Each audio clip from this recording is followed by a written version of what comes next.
Hello student, सभी को good morning. आज हम फिर से जो टॉपिक हम पढ़ रहे थे उसी को आगे बढ़ाते हैं। और हम पढ़ रहे थे क्या? हम पढ़ रहे थे पोल्ट्री फार्मिंग या कीपिंग, जिसको आपने कहा था। ये टॉपिक हम पढ़ रहे थे और इस टॉपिक के पहले हम कुल मिलाकर के 2 पार्ट पढ़ चुके हैं। आज हम इसका पार्ट नंबर 3 पढ़ेंगे, यानी मुर्गी पालन या कुक्कुट पालन किस तरह से करते हैं। तो उसके 2 पार्ट हम पहले पढ़ चुके हैं और आज हम तीसरा पार्ट पढ़ने का प्रयास करते हैं। और आज हम पढ़ेंगे पोल्ट्री हाउसिंग के बारे में। पोल्ट्री हाउस, इसको आप हिंदी में क्या कहेंगे? कुक्कुट घर कहेंगे। क्या कहेंगे? कुक्कुट घर कहेंगे। और ये जो कुक्कुट घर है, इसको समझने के लिए आप क्या करें? इसको समझने के लिए आप यहाँ पर देखिए कि किस तरह से कुक्कुट घर जो है बनाया जाता है और वो उसकी ज़रूरत क्या पड़ती है। तो सबसे पहले जो ये कुक्कुट घर है, इसकी आवश्यकता जो मुख्य रूप से जिस समय होती है तो वो होती है जब चूजे तैयार होते हैं, ब्रूडर तो ब्रूडर हाउस मेकिंग के समय इसकी होती है। इसको हम कहेंगे चूजा घर। तो ये किस तरह से हम बनाएं, तो इसके लिए हमें बहुत सारी चीज़ों का ध्यान रखना पड़ता है। अब इसमें जो पहले प्रकार का चूजा घर है उसकी हम चर्चा करते हैं। तो पहले प्रकार का जो चूजा घर है उसको बोलते हैं फ्लर ब्रूडर हाउस। फ्लड ब्रूडर हाउस, इसको हम कहेंगे क्या? इसको हम कहेंगे कि जो समतल सतह पर बना हुआ जो हाउस होता है उसे हम फ्लड ब्रूडर हाउस कहते हैं। इसमें क्या करते हैं, जैसे ये एक टोकरी है, इसको इस तरह से समझिए। ये एक टोकरी है और इस टोकरी की जो दीवारें हैं, इन दीवारों को आपने, ये जो दीवार है इसकी, ये वाली, इन दीवारों को आपने चिकनी मिट्टी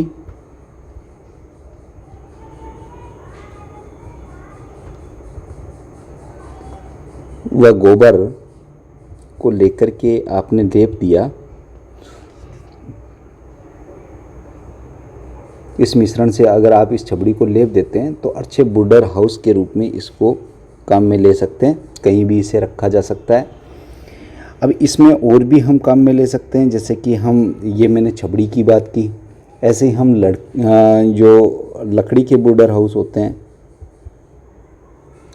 उसको काम में ले सकते हैं।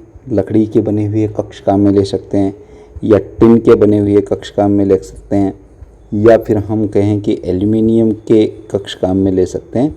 तो ये बहुत सारे इसके हो सकते हैं।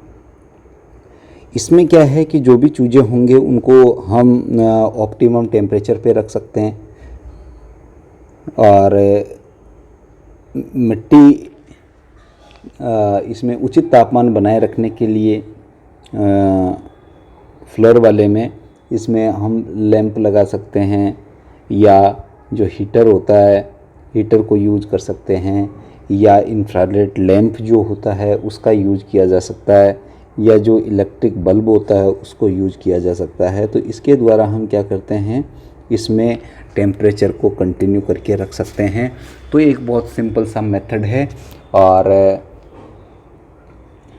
अगर हम इस लकड़ी वाले की बात करें साइज की, तो 3 इंच बाई 2 इंच बाई इसकी ऊंचाई देखिए, तो ये 2.5 फीट, ये इसकी ऑप्टिमम साइज है। ये सबसे अच्छा ब्रोडर हाउस होता है। और ये मैंने किसका बताया है, ये मैंने बताया है आपके चूजों के लिए। और इसे शुरू में फर्श से लगभग 6 से 8 इंच ऊपर रखा जाता है। ये जो बना है इसे हम 6 to 8 इंच जो है फ्लर से फर्श से ऊपर रख सकते हैं, फर्श पर रख सकते हैं। तो ये पहले प्रकार का ब्रोडर हाउस हो गया। और इसमें अलग अलग टाइम पे अलग अलग जो है टेम्परेचर को मेंटेन किया जाता है, जो कि 95 डिग्री फ़ारेनहाइट से लेकर के पहले सप्ताह में 95 डिग्री फ़ारेनहाइट होता है, सेकंड में 90 डिग्री फ़ारेनहाइट, थर्ड में 85 डिग्री फ़ारेनहाइट, फोर्थ में 80 डिग्री फ़ारेनहाइट, पाँचवें में 75 डिग्री फ़ारेनहाइट। और जो अंतिम सप्ताह है यानी जो छठा सप्ताह होगा उसमें जो ये टेम्परेचर होगा इसमें इतना रखेंगे। तो ये हमें ध्यान रखना है। इसके अलावा क्या है कि हमारे पास बैटरी ब्रोडर हाउस होते हैं। कौन से? Battery brother house. तो सेकंड टाइप का ब्रोडर हाउस मैं बताता हूँ आपको, battery brother house. Battery brother house. Battery जो ब्रोडर हाउस है, इसको समझने के लिए आप ये समझ सकते हैं कि अगर बहुत कम स्थान हो, बैटरी ब्रोडर हाउस को कब बनाते हैं? सीमित स्थान हो, सीमित स्थान हो और उस पर अधिक चूजे पालना हो, अधिक चूजों के लिए ये विधि उपयुक्त होती है। तो इसे हैचिंग के बाद में 4 सप्ताह के बाद में इसमें चूजे को रखा जाता है बैटरी ब्रोडर में। बैटरी ब्रोडर जो हाउस है इसकी विशेषता यह है कि इसमें कई फ्लर होते हैं, यानी इसमें कई मंजिलें होती हैं,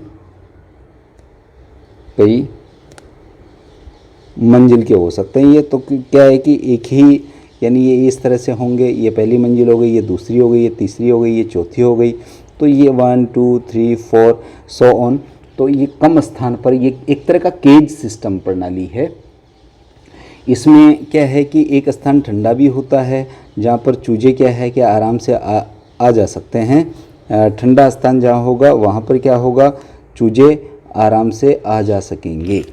तो जब उसको गर्मी लगेगी तो वो नीचे उतर आएगा। और बैटरी ब्रोडर में सबसे कम उम्र के जो नवीन हैं, कम आयु वाले जो चूजे होंगे उनको हमेशा ऊपरी मंजिल पे रखा जाता है। और जिनकी आयु ज़्यादा है उनको इसके नीचे एक सिस्टमेटिक पोजीशन में, तो सबसे नवीन जो है वो यहाँ पे आएगा, उसके बाद में यहाँ पे आएगा, फिर उनसे जो बड़े हैं वो नीचे वाले में आएंगे, जिससे कि उनको आराम से क्या है व्यवस्था हो सके। आहार की, पानी की व्यवस्था बाहर से करते हैं, जिसके कारण और जिस कारण बीट उनमें नहीं मिल पाने के कारण भी रोग उत्पन्न नहीं होते, क्योंकि वो केज सिस्टम से बाहर निकल आते हैं। एक जो है जो डीप लीटर विधि होती है, डीप लीटर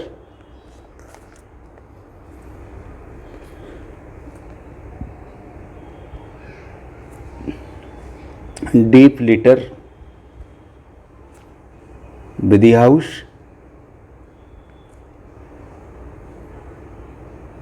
बना हुआ घर, वो क्या होता है इसको भी आपको जानना ज़रूरी है।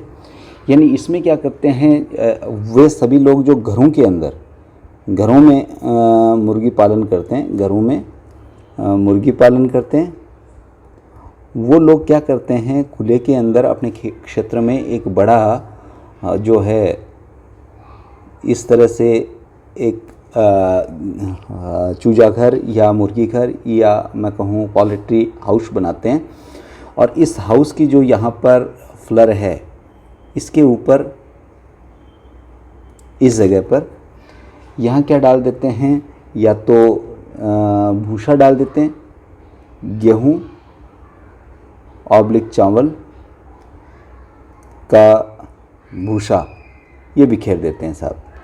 या तो ये जमा देते हैं या फिर इसके स्थान पर लकड़ी का बुरादा, लकड़ी का बुरादा ये बिछा देते हैं। तो इससे क्या है कि यहाँ पर जो नीचे का स्थान है इस हाउस का,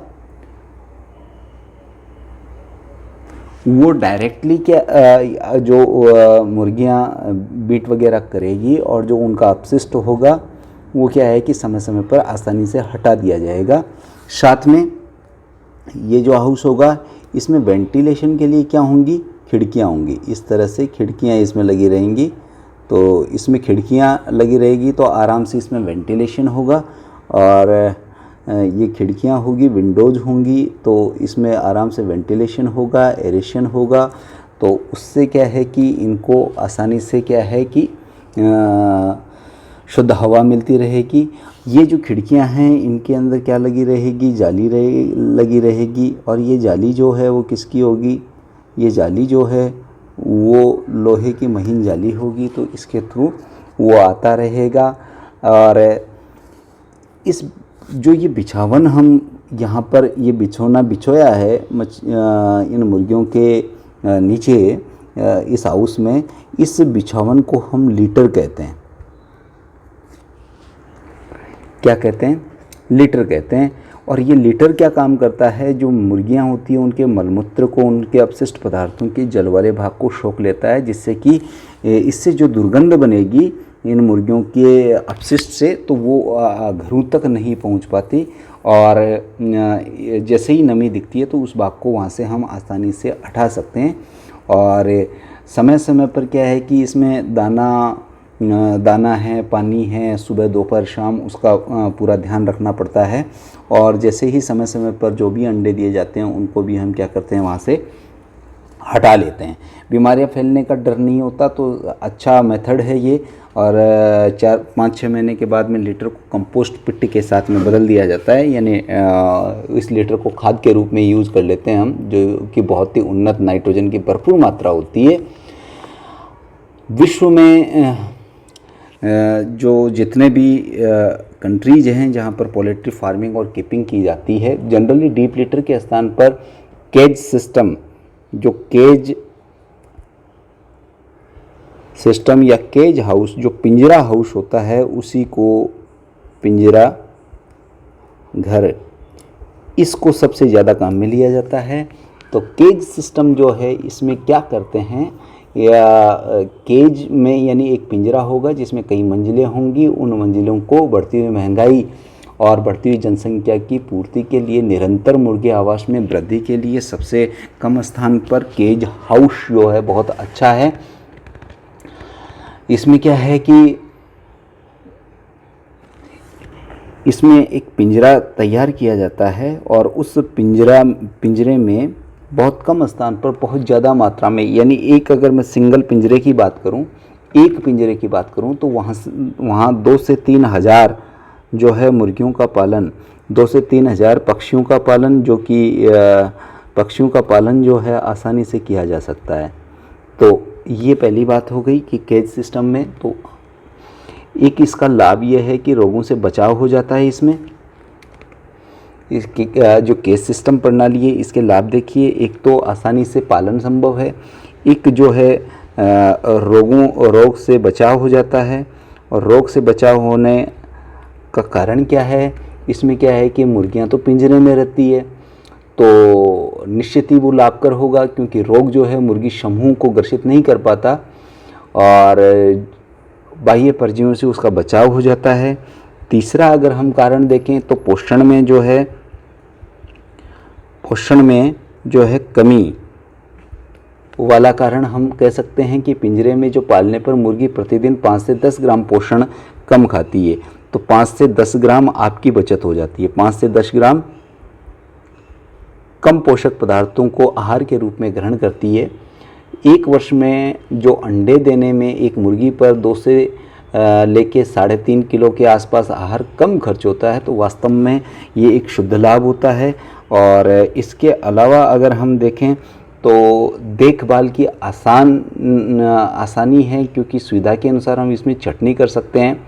और स्टेन जो मुर्गियां हैं जो अंडा उत्पादन कम करती हैं तो उनको आसानी से हटाया जा सकता है। एक श्रम में कमी हो जाती है, श्रम की कमी हो या मैं कहूँ मेहनत कम करनी पड़ती है इसमें, तो श्रम की कमी हो वाला सबसे अच्छा फ़ायदा है, क्योंकि एक व्यक्ति अधिक मुर्गियों का देखभाल कर सकता है। तो केज सिस्टम प्रणाली के ये लाभ हैं कुछ इसके, और लेकिन इसके साथ साथ में कुछ डिसएडवांटेज भी हैं। डिसएडवांटेज क्या हैं, इसकी हानियां भी हैं।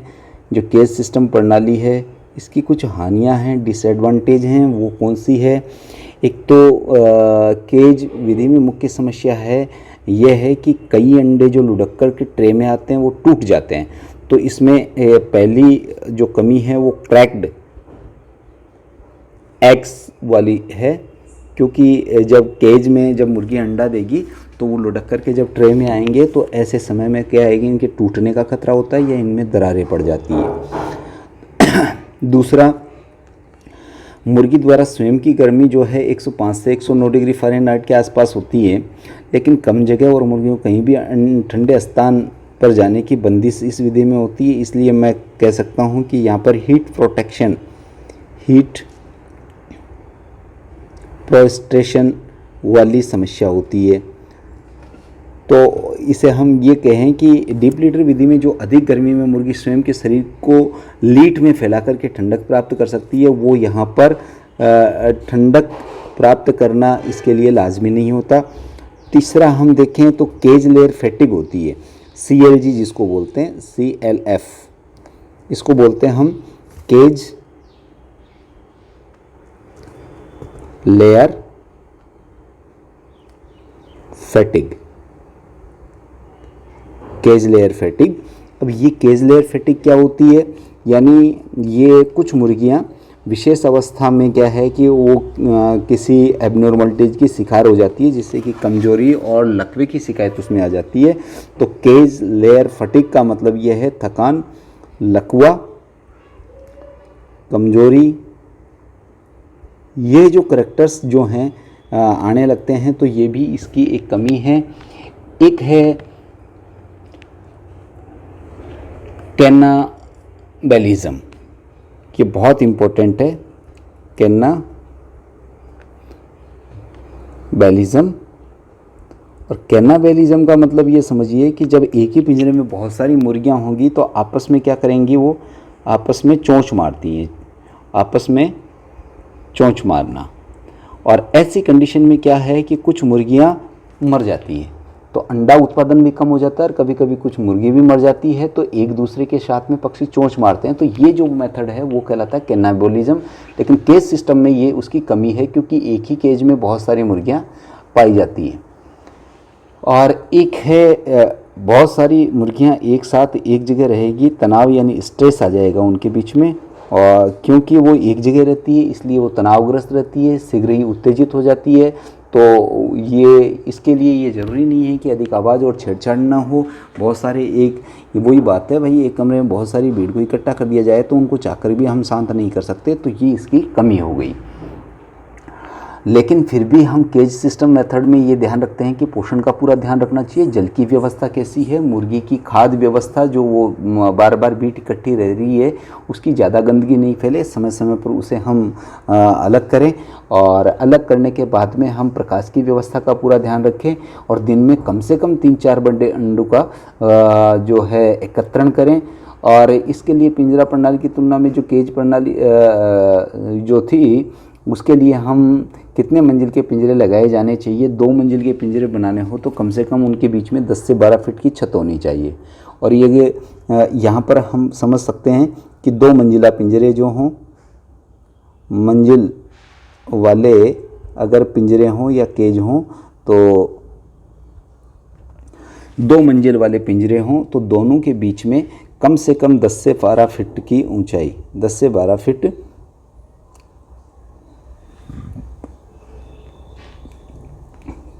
की ऊंचाई पर क्या होनी चाहिए, उसकी छत होनी चाहिए। और अगर 3 मंजिल वाला है, 3 मंजिल वाले पिंजरे हैं तो उनके बीच में 12 से 14 फीट की ऊंचाई पर उनकी छत होना आवश्यक है। समतल छत वैसे ठीक रहती है, लेकिन यदि झोपड़ीनुमा छत बनानी हो तो साइड की ऊंचाई कम से कम 8 से 10 फीट होनी चाहिए। कितनी होनी चाहिए? जो पार्श्व दीवारों की ऊंचाई है वो 8 से 10 फीट होनी चाहिए, लेकिन ये कम से कम कब होगी? जब हम इस तरह की छत का निर्माण करेंगे, यानी कर्व लिए हुए ये वाली। तो ये जो साइड की दीवारें हैं इनकी लंबाई 8 से 10 फीट होनी चाहिए। तो ये पोल्ट्री जो हाउस है उसको हम अलग अलग तरीके से समझ सकते हैं। अब अगर हम बात करें हैं एग्स की, तो एग को हैंडल करना, उसका परिरक्षण करना, अंडों की सफाई करना बहुत ही इम्पोर्टेंट होता है। तो जो एग्स होते हैं उन एग्स की रेयरिंग क्या करना, एक तो एग्स जो होते हैं उनकी रेयरिंग करना, अंडों को प्राप्त करना, और अंडों की जो ग्रेडिंग है, हैंडलिंग है और मार्केटिंग है, यानी एग्स जो है उनकी ग्रेडिंग, एग्स की ग्रेडिंग, एग्स की हैंडलिंग, और एक चौथा है एग्स की मार्केटिंग।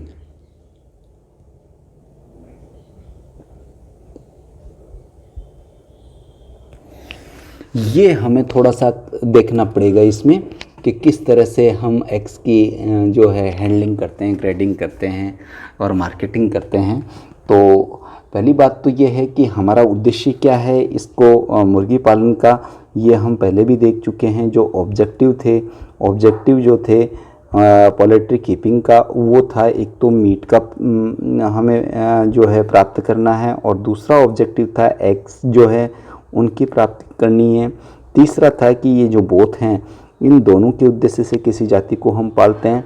एक चौथा है जो एसेसरी है, इनके फर वगैरह और जो फीदर्स वगैरह होते हैं उनको काम में लेना। तो ये हम ऑब्जेक्टिव इसको देख पाए थे। अब हम ये देखते हैं कि साहब ये जो एग्स हैं इनकी एक तो किस तरह से सफाई करें। तो जो एग्स होते हैं वो बड़े गंदे होते हैं। एग्स जब दिए जाते हैं वो गंदे होते हैं। तो एग्स जो नए एग्स है, यानी गंदे जो अंडे होंगे, गंदे अंडे, उनको हम सफाई करेंगे। सबसे पहला सिस्टम आता है सफाई। तो सफाई कैसे करें? तो सफाई के लिए साधारण ठंडे पानी से नहीं धोना चाहिए। पहली बात देखो, हमें क्या क्या नहीं करना है। एक तो ठंडा पानी यूज़ नहीं करना है, ठंडा पानी वो यूज़ नहीं करोगे। एक गीले कपड़े से नहीं करोगे, गीले कपड़े से हम उनको साफ नहीं करेंगे। एक हम क्या है, खुरदरे कागज़ को काम में नहीं लेंगे। तो ये वो 3 मेथड है कि ये काम आपको बिल्कुल भी नहीं करने उनकी सफाई के लिए। तो फिर करेंगे कैसे इनको साफ करें? तो इनकी सफाई के लिए आपको 2 काम करने हैं। एक काम तो आपके पास है सैनिटाइजर, जिसको कि बोलते हैं आरोग्य द्रव का इस्तेमाल करेंगे। और दूसरा जो आपके पास मेथड है वो है डिटर्जेंट।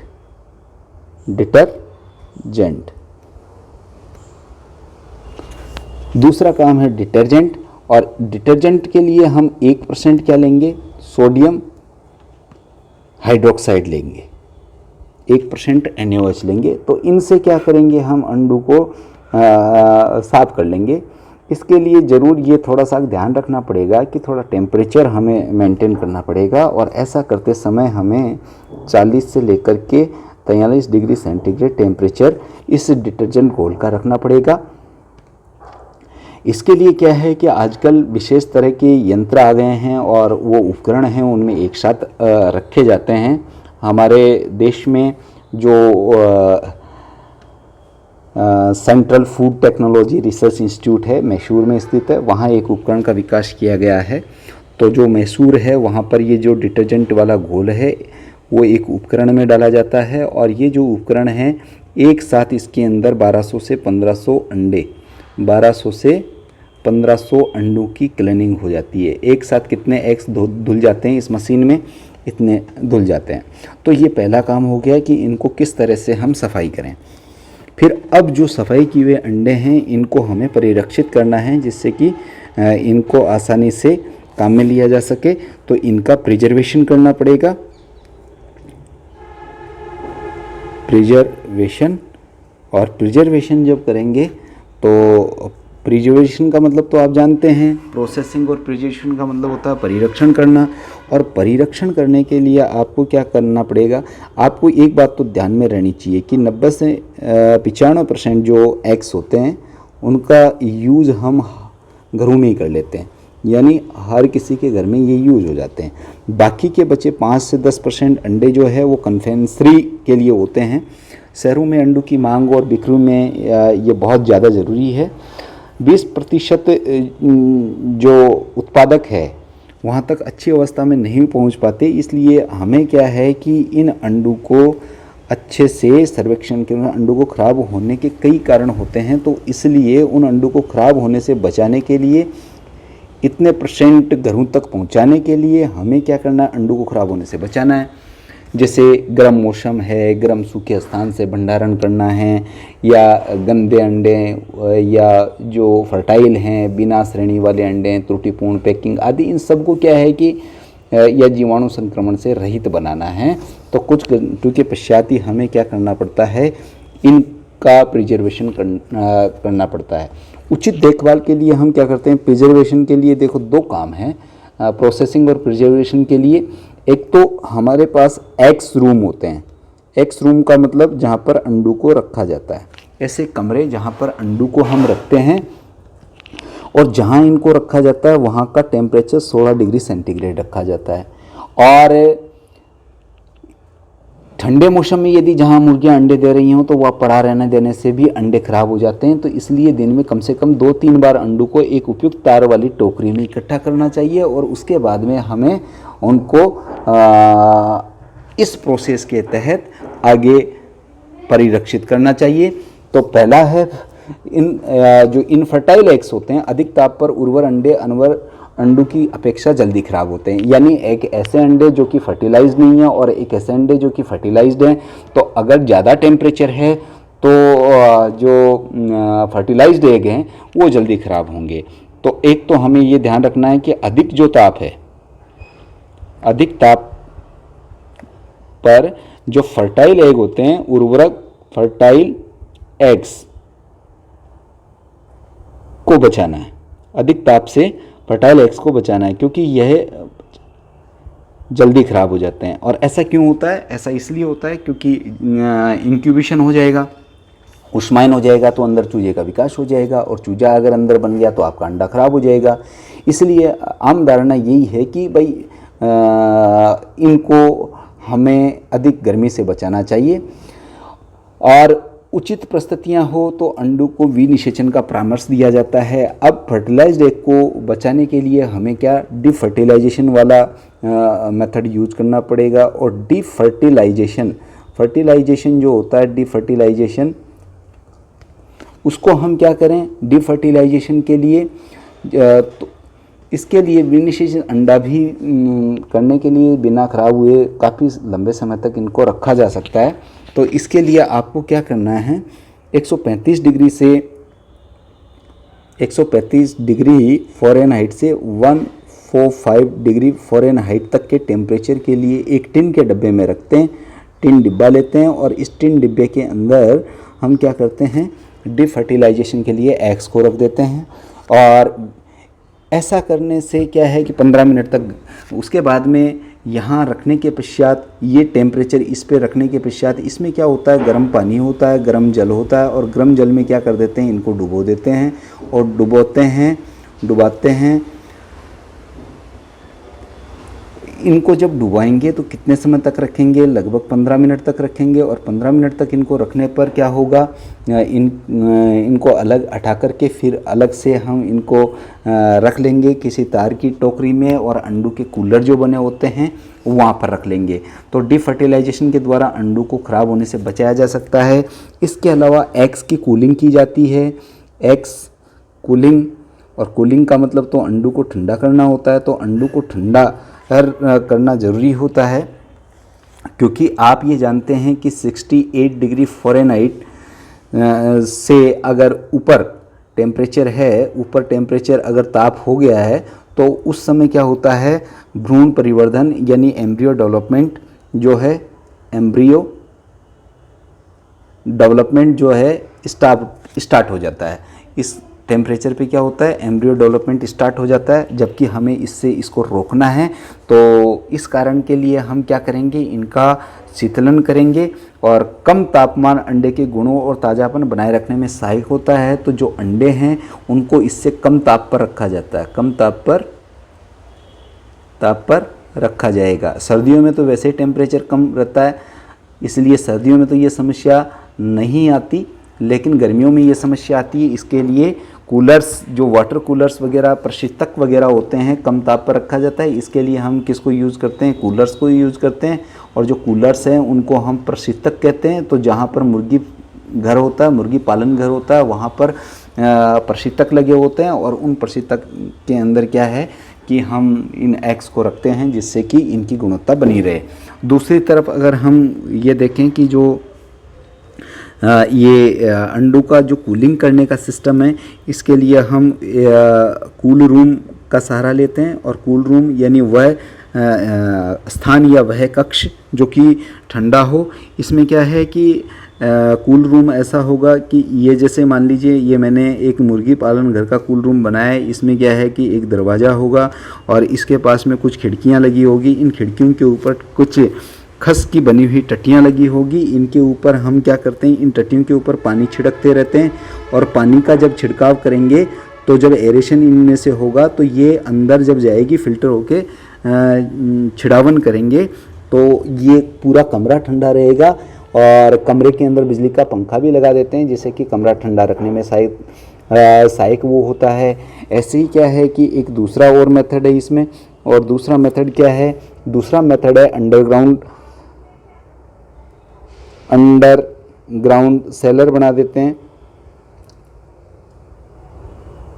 अंडरग्राउंड सेलर यानी भूमिगत तहखाना बना देते हैं, जहाँ पर वैसे ही कम टेम्परेचर होता है, और कम ताप के लिए हम क्या करते हैं, उन भूमिगत तहखानों में अंडों की टोकरियों को इकट्ठा करके वहाँ रख देते हैं। या फिर हम क्या करते हैं, हम पोट लेते हैं यानी घड़े लेते हैं, और ये घड़े किसके, मिट्टी के घड़े। मिट्टी के घड़ों को क्या कहते हैं हम, अर्थन पोट कहते हैं। मिट्टी के घड़े ले लिए। अब हम घड़े में क्या करेंगे, जैसे मान लीजिए ये मटका है हमारे पास, इस मटके को आधा तो किससे भर देंगे हम, मिट्टी से। ये किससे भरा हुआ है भाई, इसमें मिट्टी भर दी हमने, और इस मिट्टी के ऊपर हमने क्या रख दिए, एग्स रख दिए बहुत सारे इस घड़े के अंदर। ये एग्स हैं,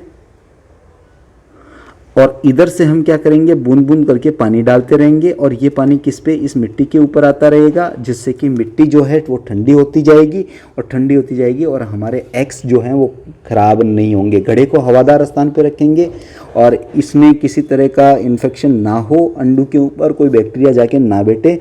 तो इसके लिए हम एक यहाँ पर जो है कपड़ा बांध देते हैं, जिससे कि ये कपड़ा जो होगा वो मलमल का एक कपड़ा होगा, जो कि अंदर किसी भी तरह के मक्खियों के और बैक्टीरिया के प्रवेश को रोकेगा।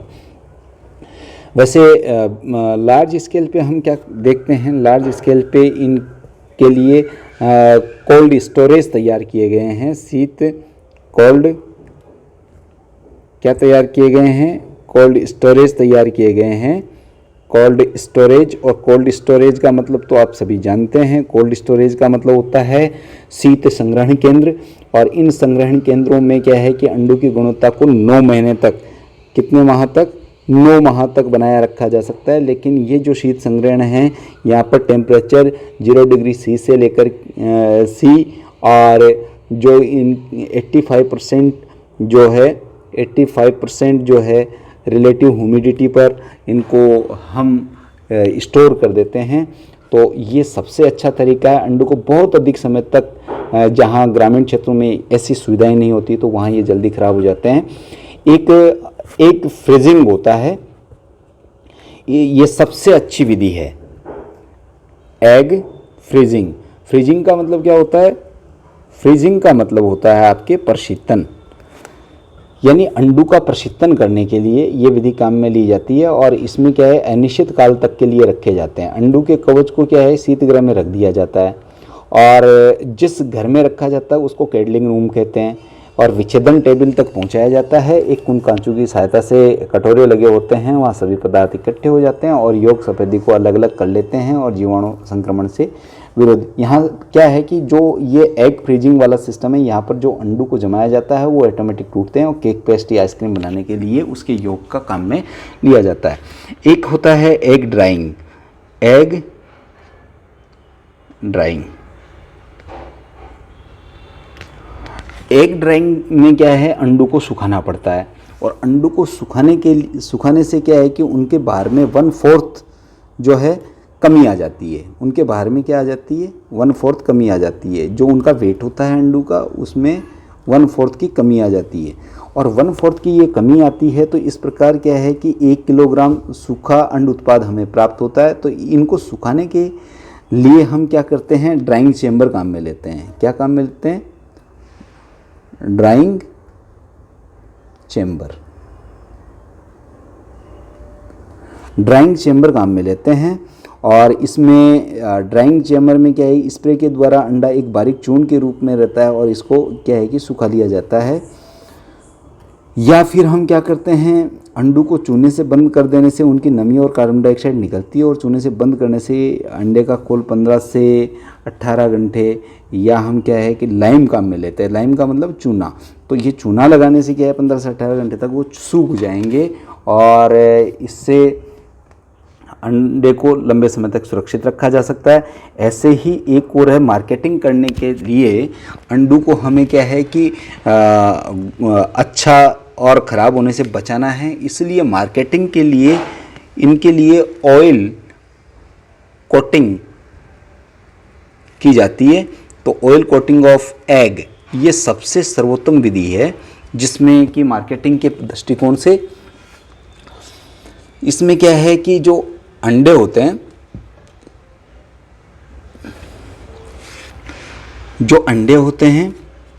उन अंडे के चारों ओर, इन अंडों के चारों ओर लेप किया जाता है।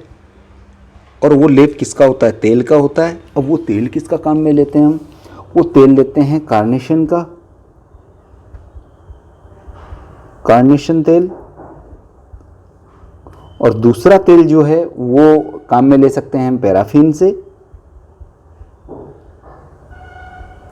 और तीसरा तेल ले सकते हैं हम नारियल का।